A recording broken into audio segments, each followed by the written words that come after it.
Giriraj sir, LIC मतलब मरने के बाद पैसा। क्या फायदा ऐसे पैसे का?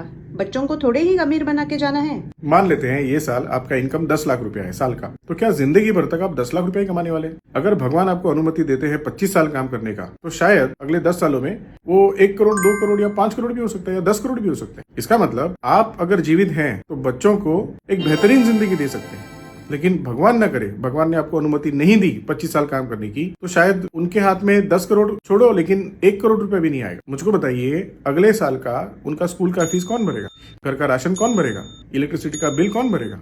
है कोई व्यक्ति जो उनके खर्चे का जिम्मेदारी उठाए? इसलिए एलआईसी होना चाहिए। अब मान लेते हैं एक पॉलिसी होल्डर के पास 25 साल का जीवन लक्ष्य पॉलिसी 50 लाख रुपए के रिस्क कवर, जिसके लिए वो महीने का सिर्फ 10,000 रुपए ही सेव करते हैं। पहले ही वर्ष उनका एक्सीडेंट की वजह से देहांत हो जाता है, तो उनके नॉमिनी को तुरंत पूरा का पूरा 50 लाख रुपए मिलता है। अगले साल से बच्चों के एजुकेशन के लिए 2.5 लाख रुपया मिलते रहेगा। कब तक मिलेगा?